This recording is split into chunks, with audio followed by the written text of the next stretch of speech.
Assalamualaikum warahmatullahi wabarakatuh. Waalaikumsalam. Kembali berjumpa bersama Sofan dalam acara Bifan Bincang Kearifan yang membahas tentang isu-isu keislaman, keindonesiaan, kemanusiaan, dan kesetaraan gender. Kali ini Ma'arif Institute kedatangan seorang narasumber yang luar biasa, yang tidak asing lagi bagi kita. Beliau adalah Dr. Haji Waryono Abdul Ghafur. Kita sapa dulu beliau. Assalamualaikum Mas Waryono. Waalaikumsalam warahmatullahi wabarakatuh. Sehat Prof? Alhamdulillah sehat. Luar biasa. Mas Waryono ini adalah dosen di Universitas Islam Negeri Yogyakarta. Beliau saat ini menjabat sebagai Direktur Diniyah Pontren Kementerian Agama Republik Indonesia. Beliau juga pernah menjabat sebagai Wakil Rektor 3 Bidang Kemahasiswaan Universitas Islam Negeri Yogyakarta. Beliau juga pernah aktif di Pusat Studi Wanita. Nah, ini luar biasa. Beliau seorang laki-laki tapi aktifnya di Pusat Studi Wanita. Kali ini pemirsa, kita akan berbincang tentang benarkah pondok pesantren terafiliasi paham radikal. Gitu Prof, itu ini temanya. berat ini. Pondok pesantren adalah salah satu pendidikan yang tertua di Indonesia. Kalau kita hitung ada banyak sekali jumlahnya, bahkan ribuan dari pesantren modern, pesantren salaf ya, Mas Waryono ya. Tersebar di seluruh pelosok tanah air di Indonesia ini. Namun belakangan ini kita dikejutkan oleh data-data yang pernah disampaikan oleh Badan Nasional Penanggulangan Terorisme (BNPT) yang menengarai ada 198 pesantren yang terafiliasi dengan jaringan terorisme. Jaringan-jaringan yang saya maksud di sini adalah misalnya Jamaah Ansarud Daulah, Jamaah Ansarul Khilafah misalnya, dan lembaga-lembaga yang lain yang ditengarai sebagai kelompok teroris, termasuk di dalamnya adalah Mujahidin Indonesia Timur. Dan BNPT juga memberikan indikasi-indikasi kenapa pesantren itu disebut sebagai tempat atau sarang terorisme. Pertama adalah karena paham ideologi takfiri yang mengkafirkan kelompok atau paham yang tidak sesuai dengan kelompoknya. Dan juga indikasi-indikasi yang lain misalnya adalah mereka tidak sesuai, tidak cocok dengan ideologi Pancasila, Undang-Undang Dasar 45. Dan sekarang kita konfirmasi kepada Mas Waryono.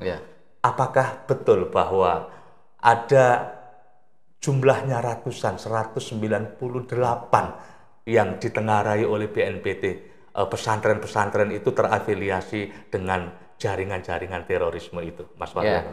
Terima kasih Mas Sofan. Wah, ini menarik ya. Jadi saya mungkin perlu menyampaikan dulu, karena kita ini sudah punya regulasi tentang pesantren. Jadi ada Undang-Undang Nomor 18 Tahun 2019. Di situ disebutkan yang disebut pesantren itu apa gitu kan. Nah ini yang kemudian dijadikan patokan dan menjadi alat konfirmasi saya kepada BNPT. Nah ketika merujuk itu maka 198 ini ternyata tidak semuanya disebut pesantren. Jadi karena pesantren itu harus memenuhi arkanul ma'had, harus memenuhi rukunnya pondok pesantren. Nah rukunnya pondok pesantren itu yang paling pokok adalah satu, ada kiai, ada pengasuhnya, dan pengasuhnya itu harus menggunakan ruhul ma'had. Ruhul ma'hadnya itu apa? Komitmen kebangsaan, komitmen kepada negara.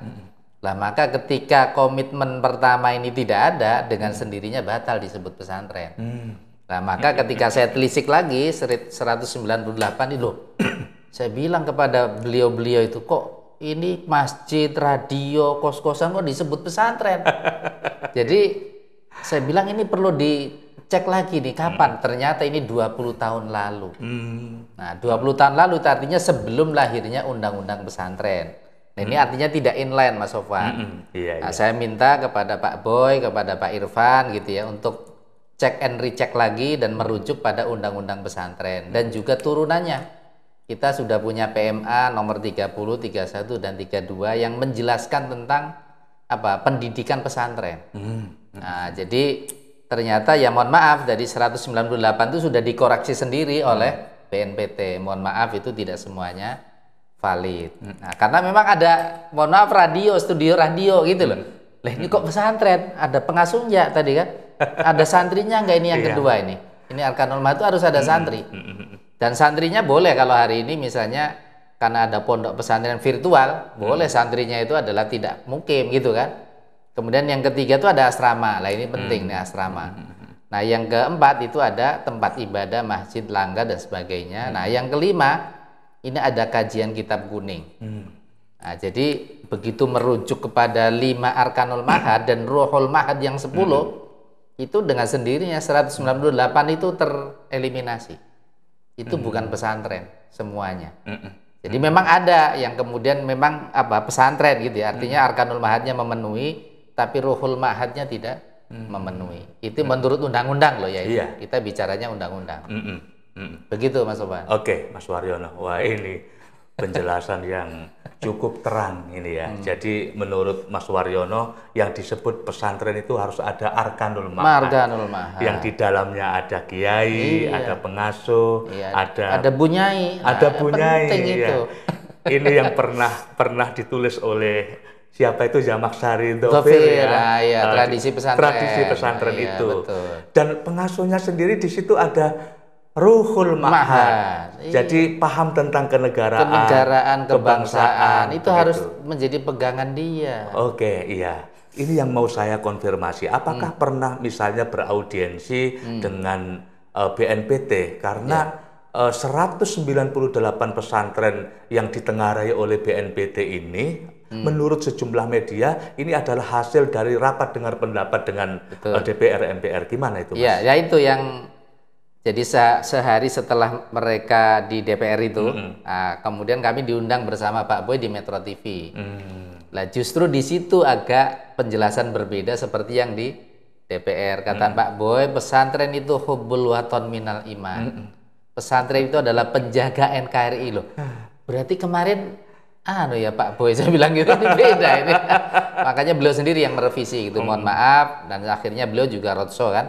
Pesantren-pesantren bahwa maksud kami tidak seperti itu gitu. Itu semacam kalau saya sih melihatnya ya warning ya, hati-hati pesantren bahwa radikalisme, terorisme itu bisa menyusup kemanapun dan ke siapapun, termasuk ke pesantren gitu. Jadi saya melihatnya itu gitu. Nah, cuma mungkin bahasanya atau diksinya itu yang kurang tepat gitu ya. Apalagi judul dari wartawan itu kan. Kadang ya mohon maaf gitu ya, judul kan kalau nggak bombastis itu kurang sip lah gitu. Kurang sip, jadi dipelintir ya. Nah itu, saya nggak menyebut dipelintir sih, tapi kurang gitu. Kurang. Oke, Mas Waryono. Tetapi secara prinsip ya, apa sih yang diajarkan di pesantren pendidikan Islam seperti apa? Iya, kalau melihat kurikulum pesantren ya, baik kurikulum pesantren yang bergabung dalam Asosiasi Pesantren Nahdlatul Ulama RMI atau pesantren yang bergabung dalam Muhammadiyah di LPPPM gitu ya, atau Persis atau Matlaul Anwar gitu ya. Itu saya membaca sendiri gitu ya. Memang ada dalam kitab fikih itu tentang kitabul jihad misalnya ya. Ada tentang kital misalnya. Tapi semuanya itu tidak untuk tujuan orang-orang pesantren dengan pengetahuannya itu memberontak negara. Jadi justru itu adalah pengetahuan yang harus dipahami oleh santri sehingga dia memahami bahwa kita ini hidup di negara Indonesia yang disebut dengan Darul Aman, Darus Salam. Nah, jadi kalaupun di sana ada pembagian Darul Harab, Darul Islam itu adalah konteks historis. Nah, di kita sendiri di Indonesia ini pilihannya adalah Darus Salam, bukan Darul Islam gitu ya. Sehingga kita itu bisa bertetangga, berteman, bekerja sama dengan siapapun sepanjang tidak alal ithmi wal udwan itu kan. Itu. Jadi kurikulum pesantren sendiri sepanjang saya tahu, kecuali yang arahnya tadi ya, ke khilafah, ke ya begitu-begitulah gitu ya. Itu memang masih ada gitu, terselip tentang ajaran khilafah gitu, tentang bagaimana mendirikan negara. Kita ini sudah selesai negara ini, gitu, NKRI gitu kan, sudah, ini final gitu kan. Begitu kalau saya. Iya, saya kembali kepada data yang dibawa oleh BNPT ya, dari 198 itu. Rupanya di situ ada prosentase sepertinya ya. Misalnya ya, 11 pesantren itu misalnya terafiliasi dengan jaringan organisasi teroris Ansarut Khilafah. Lalu kemudian 68 pesantren dengan Jamaah Islamiyah, dan kemudian 19 pesantren mereka terafiliasi dengan Ansarud Daulah yang itu dikatakan sebagai simpatisan ISIS gitu. Apakah mereka juga membuat data asal-asalan? Jadi maksud saya BNPT apakah seperti itu serampangan kalau mereka tidak melakukan riset terlebih dahulu gitu, Mas Waryono? Kalau yang saya dapatkan keterangan dari pimpinan BNPT gitu ya, termasuk dengan Pak Dr. Irfan Idris ya, itu kami kan juga bersama-sama presentasi begini diundang oleh sebuah radio gitu ya. Memang berdasarkan penelitian, tapi setelah dilacak kan memang ini orang-orang lama. Gitu, yang kemudian bermetamorfosa menyebut diri pesantren. Karena apa? Ini pesantren hari ini kan seksi nih. Iya kan? Indigenous education gitu kan. Kemudian masyarakat juga percaya dengan model pendidikan pesantren. Nah, kalau menyebut pesantren kan aman. Tapi ternyata begitu dicek itu kan afiliasinya jelas kan. Ini kan orang-orang lama. Kelompok-kelompok lama gitu ya. Nah, sehingga ketika menyebut pesantren harapannya itu aman gitu, selesai gitu. Jadi saya percaya bahwa itu hasil kajian gitu ya, dan sudah disebutkan itu adalah kajian 20 tahun yang lalu. Meskipun ada pertanyaan waktu itu dari audiens gitu ya, kenapa kok tidak berkurang? Padahal sudah ada proses deradikalisasi misalnya gitu ya. Sudah ada pendekatan terhadap napiter misalnya untuk bagaimana mendekati mereka untuk tidak meneruskan langkah-langkah yang destruktif gitu kan. Itu pertanyaan audiens kepada BNPT gitu kan. Dan memang saya juga, bener juga ya pertanyaannya, mestinya kan jumlahnya berkurang. Tapi ini kok malah cenderung ditambah, itu pun nggak tepat gitu kan. Gitu, ada yang tidak tepat gitu loh. Begitu. Oke, Mas Waryono. Taruhlah misalnya tadi apa yang dijelaskan oleh Mas Waryono di awal. Lembaga-lembaga yang disebut pesantren tadi tidak memenuhi syarat. Ada arkanul ma'had tadi ya. Termasuk ruhul ma'had begitu. Betul. Tetapi bagaimana Kemenak? Apakah membiarkan misalnya tempat-tempat tertentu di mana di situ ada tokoh agama yang mungkin dia punya jaringan dengan kelompok tertentu sehingga ini mencoreng citra Islam? Apakah Kemenak akan membiarkan hal seperti ini terjadi? Iya, jadi begitu undang-undang pesantren ada, kami menurunkan dalam bentuk Kapdirjen ya, dan juga PMA. Untuk apa? Untuk mengatur kalau kita masyarakat, karena dalam undang-undang itu kan masyarakat bisa mendirikan pesantren, yayasan bisa, organisasi bisa ya. Itu harus memenuhi prosedur. Nah, salah satu prosedurnya apa? Orang kalau mau mendirikan pesantren itu harus ada izin tempat dari balai desa, dari lurah, dari kuwu gitu ya. Nah, saya berharap dari situ itu sudah ada screening. Karena kan orang pejabat desa itu diharapkan paling tahu gitu ya. Ini pesantren bener nggak sih gitu kan? Ustadznya tuh dari mana gitu? Yang diajarkan apa? Lah mohon maaf ini yang sebagian yang muncul-muncul seperti ini itu tidak punya relasi yang kuat dengan masyarakat desa. Ditambah santrinya juga tidak ada yang dari situ. Ustadznya juga muhajirin. Tidak teridentifikasi dengan baik, tidak ada datanya di desa. Nah, makanya kami dalam Kapdirjen dan juga PMA itu perizinan dari bawah. Dari bawah ada verifikasi faktual gitu ya untuk memastikan satu ustadz kiai ini jelas dia punya latar belakang keilmuan yang jelas. Dia pernah sekolah di mana, mondok di mana, kalau kuliah di mana, dia ngajinya kitab apa gitu. Itu dalam prosedur kami ada semua itu. Nah, sehingga ternyata kok yang diajarkan kitabnya Hasan Al-Banna. Nah, berarti tidak diteruskan. Karena itu tidak relevan dalam konteks Indonesia. Meskipun untuk kiainya sendiri boleh jadi iya, tapi untuk sendiri gitu. Sama seperti saya dapat cerita misalnya Mbah Ali Maksum Krapyak itu menguasai tafsir Al-Manar, tapi tidak untuk santri-santrinya, untuk beliau gitu, karena untuk membuka wawasan dan sebagainya. Gitu. Begitu, jadi kami dari bawah ini prosesnya. Iya, Mas Waryono. Jadi sudah dilakukan identifikasi, ternyata mereka bukan termasuk kategori pesantren. Tapi sejauh ini apa yang sudah dilakukan oleh Kemenak, misalnya dengan BNPT sebagai satu lembaga yang menangani soal terorisme? Apakah sudah ada kerjasama dalam bentuk apa untuk misalnya melakukan pencegahan atau penanggulangan? Iya, kerjasama itu sebenarnya sudah ada MOU ya, sudah ada MOU. Cuma ini mohon maaf yang terakhir nih kelihatannya memang terburu-buru. Gitu. Jadi nggak ada koordinasi gitu ya. Misalnya Pak Direktur ini bener nggak ini gitu kan? Ini betul pesantren nggak gitu loh. Mungkin juga karena dipanggil DPR kan biasa ya. Kadang dipancing gitu ya. Lah kalau tidak dipikir dengan jeli, dengan teliti, dengan penghayatan boleh jadi keluar ungkapan yang sebenarnya tidak tepat gitu. Dan saya juga menyampaikan ke Pak Boy gitu ya. Pak Irfan gitu, lain kali kita komunikasi lah saya bilang, lebih dekat, kita sudah MOU kok gitu loh. Tapi dari keseluruhan pesantren, Mas Waryono kan jumlahnya banyak sekali itu ya. 36.000 lebih. 36.000 lebih. Adakah misalnya sejauh yang Mas Waryono tahu dari jumlah pesantren yang ribuan itu, ada salah satu pesantren yang memang terindikasi mengajarkan paham-paham Islam yang mengarah kepada konservatisme radikal dan diberikan peringatan misalnya? Iya, jadi sejauh yang saya pantau, karena kami kan punya satker sampai kabupaten kota ya. Jadi kalau yang sudah ada ijobnya itu berarti terpantau oleh kami. Sudah ada izin operasional ya. Lah yang tidak terpantau dengan baik itu adalah yang belum punya izin. Dan baru ya. Jadi pesantren baru dan belum punya izin. Lah mengapa belum punya izin itu ada beberapa faktor nih. Satu, boleh jadi tidak memenuhi syarat. Jadi arkanul mahanya tidak terpenuhi. Yang kedua, boleh jadi setelah melihat penjelasan undang-undang, loh ada ruhul mahat 10 ini. Kalau saya daftar pasti nggak diterima. Gitu. Lah itu yang tidak terpantau. Tapi kalau sejauh yang bergabung dalam RMI, dalam LPPM gitu ya.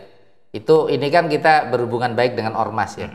Jadi NU juga punya tanggung jawab mengawal pesantrennya, Muhammadiyah juga punya tanggung jawab, sehingga saya sebagai wakil negara itu lebih enak sebenarnya. Karena Muhammadiyah juga nggak mungkin misalnya meloloskan pesantren yang tidak sesuai dengan undang-undang. NU juga sama menurut saya. Persis juga sama gitu. Lah maka ini yang 198 ini tidak punya afiliasi ke ormas-ormas besar. Gitu. Iya. Jadi gampang sebenarnya identifikasinya. Karena saya tahu juga di Muhammadiyah itu Pak Maskuri cerita banyak kepada saya gitu ya. Prosedur mendirikan pesantren Muhammadiyah itu ada. Langkah-langkahnya itu jelas gitu loh. Di NU juga sama. Jadi nggak mungkin kemudian tanpa pantauan itu, ya kecuali mohon maaf ya, orang menyembunyikan informasi itu kan lain gitu ya. Oke, jadi yang tidak terpantau karena mereka tidak punya izin.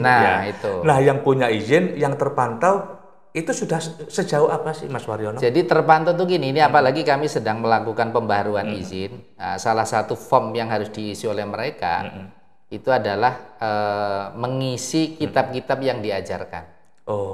Jadi kitab fikihnya apa, kitab tafsirnya apa, kitab tauhidnya apa gitu ya. Nah, sambil tentu saja tadi ada verifikasi di lapangan. Dan saya termasuk orang yang senang belusuan ke pesantren. Gitu. Jadi saya belusuan untuk memastikan ini betul nggak sih pesantren antara data dengan fakta di lapangan gitu loh. Pesantrennya tertulis di EMIS santrinya 25.000 loh, kok ternyata hanya 25 orang gitu kan. Misalnya itu kami senang belusuan begitu. Dan menjalin komunikasi dengan asosiasi-asosiasi pesantren.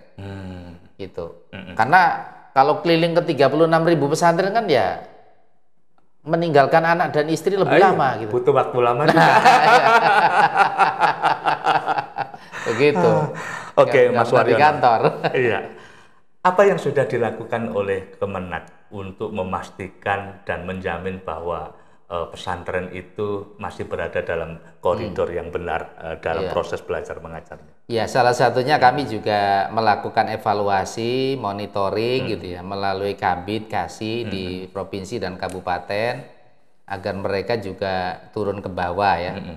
Jadi mereka memantau dari dekat gitu kan. Nah, yang kedua, ini ke depan kami juga akan membangun kerjasama internal di Kementerian Agama, karena yang paling bawah hari ini itu adalah penyuluh, penyuluh agama. Nah, penyuluh agama ini kan mengawal ya, majelis taklim di kampung, di desa, dan pesantren kita kan banyak di desa. Jadi penyuluh agama ini diharapkan juga meskipun mereka di bawah Islam dalam strukturnya, itu bisa juga nengok pesantren gitu loh. Sehingga dengan cara seperti itu, potensi-potensi yang memungkinkan pesantren terpapar, terindikasi itu lebih cepat tahu kita. Itu harapannya. Jadi itu yang sudah kami lakukan ya, kami sudah lakukan tuh itu. Apakah termasuk di dalamnya misalnya Kementerian Agama membuat standar nasional pesantren, misalnya standar gurunya, standar santrinya, standar materi pembelajarannya? Kalau itu ada semua. Ada semua. Jadi dalam PMA itu, termasuk sekarang ada Majelis Masyayikh, itu justru membuat standar gurunya seperti apa. Kemudian santrinya, sarprasnya itu ada semua standarnya. Kualifikasi ustadznya itu ada. Sehingga dari situ kami berharap ustadz-ustadz dan kurikulum, meskipun dalam undang-undang kami itu sebenarnya tidak mungkin mengintervensi pesantren. Karena undang-undang itu bukan untuk mengintervensi pesantren ya. Karena pesantren kan unik, berdiri sendiri gitu ya. Nah, negara tinggal membuat regulasi yang sifatnya umum untuk bentuk kehadiran negara kepada pesantren. Tapi kurikulumnya mau diajarkan kitab apa itu terserah pesantren. Terserah pesantren. Iya, yang penting ruhul mahadnya itu ada di situ. Itu terserah namanya panca jiwa kemudian kitabnya turun dan bentuk apa itu terserah pesantren. Apakah Kementerian Agama juga misalnya melakukan kontrol secara periodik per 5 tahun misalnya untuk melihat pesantren itu sudah sejauh mana mereka dalam proses belajar mengajar? Itu yang mungkin belum ya. Setahun sebelumnya itu kita sebenarnya ada izin operasional itu diperbarui setiap 5 tahun. Nah, tapi ternyata ini secara administratif itu cukup merepotkan ya. Makanya sesuai dengan undang-undang sebenarnya tapi ini juga kami evaluasi lagi setelah isu ini muncul ya. Apakah kami akan membuat kebijakan per 5 tahun itu ada perizinan ulang gitu ya. Itu sedang kami pikir tuh Mas Sofwan. Jadi karena kita memang perlu untuk memastikan ya, jangan sampai pesantren yang luar biasa banyak dengan santri 17 juta lebih ya, itu jangan sampai terpapar gitu loh. Sehingga kemudian orang percaya kepada siapa lagi nih pendidikan gitu kan. Saya khawatir gitu loh. Kementerian Agama punya program terkait dengan pengarus utamaan moderasi beragama gitu ya. Kalau tidak salah ada 4 indikator gitu ya. Misalnya soal terkait dengan kebangsaan, terkait dengan nilai-nilai toleransi misalnya, dan masih banyak hal tentunya ya. Nah, apakah Kementerian Agama sejauh ini sudah misalnya melakukan sosialisasi terkait dengan program yang luar biasa ini, terkait moderasi beragama? Ya, ini moderasi beragama kebetulan menjadi salah satu program unggulan ya, program prioritas Menteri, dan pesantren menjadi bagian di dalamnya. Alhamdulillah ini minimal di direktorat yang saya sekarang ya ada itu, alhamdulillah kami memberikan muatan moderasi beragama ini untuk pendidikan Al-Quran, pendidikan diniyah gitu ya, kemudian Ma'had Ali, kemudian satuan pendidikan mu'adalah seperti pesantren-pesantren modern itu ya, pesantren Gontor dan sebagainya itu, kemudian ada PDF diniyah formal itu ada semua. Jadi kami tentu bahasanya tidak harus pakai moderasi Mas Sofwan, karena yang penting tadi core values-nya. Core values-nya itu satu adalah komitmen kebangsaan. Jadi sepanjang dia punya komitmen kebangsaan, yaitu di situ moderasi. Yang kedua adalah kemanusiaan. Jadi penghormatan kepada human dignity ya. Jadi pesantren itu tidak mengajarkan kekerasan, termasuk kekerasan seksual ya. Termasuk juga jangan sampai ada bullying di pesantren, kekerasan terhadap anak. Kemudian yang ketiga itu adalah relasinya dengan tradisi. Jadi, termasuk tradisi lokal ya? Betul ya, tradisi lokal. Jadi karena Islam Indonesia ini kan dibangun dengan media budaya lokal ya, yang kuat gitu ya, sehingga kemudian mudah diterima oleh masyarakat. Nah kemudian tadi pengembangan sikap toleransi ya. Ini terus digaungkan karena kita ini sangat potensial ya untuk dicabik-cabik gitu ya kalau kita tuh tidak memahamkan betul. Dan yang paling terdepan terkait dengan tanggung jawab ini itu bukan polisi, bukan Komnas HAM, apalagi kementerian lainnya, Kementerian Agama.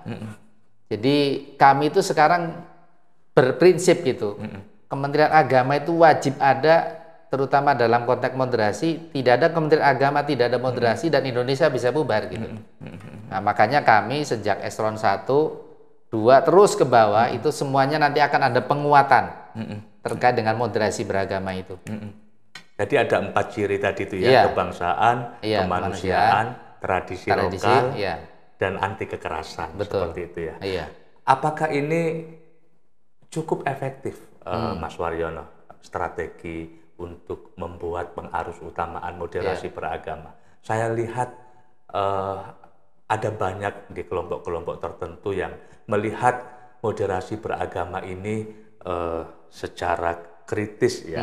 Apakah yang dimaksud kritis itu betul-betul ingin mengkritisi Kementerian Agama atau tidak, saya tidak tahu. Tapi yang saya tahu misalnya moderasi beragama itu diartikan tidak ekstrem kanan, tidak ekstrem kiri. Itu gimana? Apakah masih bertahan di definisi ini, Jadi jadi gini, memang kita itu juga ingin memberikan pemahaman bahwa masih ada kan prejudice ya. Ini orang yang moderat itu adalah orang yang tidak konsisten dengan agama.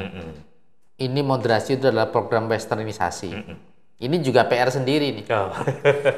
Karena itulah kenapa kita menggunakan kata moderasi beragama, bukan moderasi agama. Karena yang dimoderasi itu adalah sikap, cara berpikir dan cara bertindak dalam kita beragama gitu. Bahwa cara berpikir, cara bertindak dan perilaku kita itu adalah harus kontekstual gitu, sesuai dengan di mana bumi dipijak, di situ langit dijunjung. Jadi sebenarnya tadi saya katakan tidak harus menggunakan bahasa kata moderasi misalnya. Gitu. Tapi lebih menekankan kepada bagaimana kita bersikap. Kita ini hidup di Indonesia misalnya gitu kan. Nah, kita harus sikapnya seperti apa menjadi orang Indonesia itu. Ya kalau memang pakai baju batik begini sudah menutup aurat nggak masalah, gitu. Kan tidak harus warna putih misalnya gitu. Nah, jadi kan kita seringkali mohon maaf membedakan antara Islam dengan Arab. Ya kan? Islam dengan Arab kan dua hal yang berbeda. Nah, dalam praktek di masyarakat itu seringkali seolah-olah yang Arab itu adalah pasti Islam. Kan Islam. Tidak. Sementara yang Indonesia dikatakan juga tidak mesti Islam. Kan tidak juga. Jadi misalnya kita itu di Indonesia ini kan bertetangga dengan 3 level masyarakat ya. Ada tetangga kita itu yang memang bersaudara dan sesama satu agama.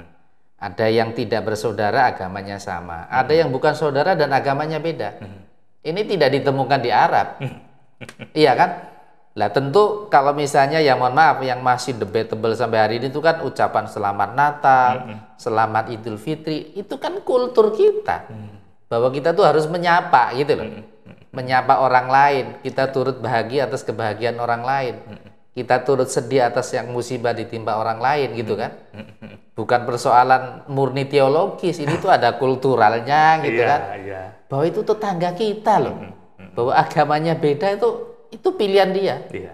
Nah, ini yang kita ingin pahamkan gitu ya. Nggak semua hal harus dilihat dengan kacamata agama. Betul. Kalau semua dilihat dengan kacamata teologis, apalagi teologinya juga sempit, wah, ambiar kita ini. Cepet ambiar gitu loh. Tapi ada loh, Mas Waryono, kelompok-kelompok tertentu mungkin dia tidak sepakat dengan istilah moderasi beragama. Tapi begitu dia dibilang bahwa ini al-wasatiyah, misalnya, mereka menerima. Soal apa? Strategi apa ini? Ya, itu memang juga pilihan-pilihan kata, diksi gitu ya. Kemudian kita juga melihat audiens gitu ya. Itu memang penggunaan wasatiyah Islam juga sering juga kita gunakan gitu. Makanya ini sebenarnya yang makosidnya tuh mana gitu kan. Mana yang wasilah, mana yang makosid, mana yang goyah gitu kan. Lah wasilah itu kan silakan aja kata-katanya apapun gitu kan. Tapi goyahnya adalah bagaimana kita hidup bersama berdampingan meskipun dengan perbedaan. Bisa saling membantu terhadap sesama. Gitu kan. Makanya ukhuwahnya kan sudah dari dulu ya dikenalkan itu, bukan hanya ukhuwah Islamiyah gitu kan. Yang paling pokok itu adalah ukhuwah insaniyah dan ukhuwah basyariyah gitu kan. Nah, kalau sudah berbicara ukhuwah basyariyah, ini kan ada guyonan Mas Sofwan ya. Ketika kita mau bantu orang kecelakaan katanya kan, nggak perlu tanya agamanya apa. Islam. Islamnya NU atau Muhammadiyah kan mati dulu. Iya, mati dulu. Mati dulu gitu loh. Padahal dia butuh pertolongan. Nah itu, karena dia manusia ya harus dibantu. Iya, Tidak perlu tanya, kamu Muhammadiyah Jogja apa Gresik gitu kan. Gresik saya. Lah itu maksud saya. Jadi nggak perlu lagi bertanya gitu. Sepanjang dia memerlukan bantuan dan dia adalah manusia. Makanya kan sering ya kita mendengar cerita para ustadz yang bagus-bagus itu meminjam kata-kata Rasulullah ketika berdiri menghormati jenazah Yahudi itu kan. Bukankah dia manusia? Itu kan luar biasa loh. Bukankah dia manusia? Yahudi Nasrani itu kan pilihan dia. Gitu. Kita juga sifatnya mengajak saja, bukan mengejek gitu. Iya. Mengajak, bukan mengejek. Iya, dan bukan menginjak. Merangkul. Bukan memukul. Bukan memukul. Nah, itu. Kalau merangkul kan hangat. Iya, nah, itu loh. Iya. Lain kalau dipukul pastinya Wah, sakit. itu. Makanya saya juga sedang berpikir ini. Untuk contoh belajar ilmu nahwu di pesantren itu, jangan doroba Zaidun Amron terus gitu loh. Kan contohnya mukul terus tuh. Mbok diganti sering banyak Nasoro Zaidun Amron gitu kan. Ini kan bagus. Jadi contoh-contoh pun menurut saya dalam pembelajaran itu juga harus diarahkan kepada moderasi beragama. Jangan doroba kotala gitu kan. Nah, ini ternyata punya implikasi loh di sini. Iya, betul. Iya, dan kan? itu membekas ya. Membekas. Doroba aliyul kalbah. Nah, iya kan? Iya itu. Kotala gitu kan. Akhirnya perang terus gitu kan. Oh, betul, iya. Ini Mas Waryono, saya mau nanya beberapa hal lagi ya terkait dengan sosialisasi moderasi beragama. Ada nggak sih Mas Waryono panduan yang sudah ditulis misalnya dan itu disebarkan ke sejumlah lembaga pendidikan supaya mereka paham seperti itu? Setahu saya itu sudah ada roadmap-nya. Jadi peta jalan moderasi beragama memang setahu saya tidak sesistematis sekarang ya. Jadi Gusman ini melakukan upaya untuk bagaimana kita semua paham moderasi beragama itu membuat roadmap. Kemudian siapa subjek yang pertama kali harus memahami ini dan siapa objeknya, sampai kapan, targetnya seperti apa itu ada. Jadi ada roadmap-nya, kemudian yang kedua ada pokjanya, kelompok kerjanya gitu. Ada penanggung jawab, ada SK-nya. Jadi ada semua itu Mas Sofwan. Yang setahu saya loh ya. Jadi ada roadmap-nya, sama seperti yang untuk pesantren itu tentang kemandirian ekonomi pesantren itu juga ada roadmap-nya. Itu. Baik Mas Waryono, saya dengar juga Kemenak mencanangkan tahun toleransi 2022 ini sebagai tahun toleransi. Betul. Apa itu tujuannya itu Mas? Ya, sebenarnya ini kan ingin menggaungkan, menguatkan kembali ya. Watak dasar bangsa ini kan sejak awal sebenarnya sudah sangat toleran ya. Masih berdirinya Borobudur, masih berdirinya Prambanan itu bentuk toleransi umat menurut saya. Yang hari ini itu sudah ada orang memulai untuk apa? Ngungkit-ngungkit itu loh. Itu tempat ibadahnya orang musyrik, orang kafir gitu kan. Sementara di sisi lain juga kita masih menemukan kelenteng-kelenteng, masjid-masjid tua gitu ya. Meskipun waktu itu yang dominan juga bukan muslim gitu ya. Nah ini kita ingin gaungkan lagi bahwa karakter dasar bangsa kita adalah toleran. Gitu. Jangan sampai kemudian hanya gara-gara perbedaan yang tidak prinsip, kalau dalam bahasa agama kan furu'iyah gitu ya. Furu'iyah. Kok kemudian kita centang perenang gitu kan. Jadi sebenarnya itu mengingatkan lagi gitu ya. Agar kita ini menjaga toleransi beragama, toleransi sosial gitu ya. Bahwa tidak ada yang sempurna tuh iya gitu. Dan kritik juga boleh gitu kan. Bukan barang haram, tetapi kalau bahasa kami di pesantren ya gunakan bahasa yang santun. Dalam Al-Qur'annya itu kan gunakanlah kaulan layyina, bahasa yang lembut. Lembut ya. Iya. Kaulan sadida, gunakanlah bahasa yang tepat. Gitu. Kemudian kaulan karima, gunakanlah bahasa yang tinggi. Jadi bukan bahasa rendahan gitu ya. Bahasa yang ya mohon maaf penuh ejekan. Kemudian apa? Kaulan, jangan pakai kaulan azima. Bahasa kesombongan. Wah ini nggak boleh, itu Quran sudah menyebut ya. Kritik tuh boleh, tapi gunakanlah bahasa tadi. Yang bagus-bagus tadi. Kaulan ma'rufa. Kaulan ma'rufa. Nah itu contoh gitu. Artinya secara normatif Al-Quran sudah mengajarkan. Sudah mengajarkan. Bagaimana kita bergaul, bersosialisasi. Sayangnya ayat-ayat ini kalah dengan ayat perangilah gitu kan. Itu. Nah, itu. Bunuhlah. Bunuhlah, usirlah. Usirlah. Injeklah perempuan. Lah itu yang Tapi terkenal. Sepertinya ayat-ayat yang terakhir ini yang mendominasi ruang-ruang publik kita. Betul. Lah itu PR besar kita menurut saya. Jadi itu yang harus segera selesai karena sudah diundang ini. Terima kasih Mas Waryono. Pemirsa, sudah sampai pada batas waktu perbincangan kita dengan Mas Waryono. Sebenarnya banyak hal yang perlu saya gali dari beliau, tetapi kita dibatasi oleh waktu. Mudah-mudahan di lain kesempatan kita bisa mengundang beliau dengan tema yang berbeda. Sebelum kami undur diri, kami ingatkan kepada pemirsa untuk tidak lupa like, subscribe, dan komentar. Demikian, Assalamualaikum warahmatullahi wabarakatuh. Waalaikumsalam warahmatullahi wabarakatuh.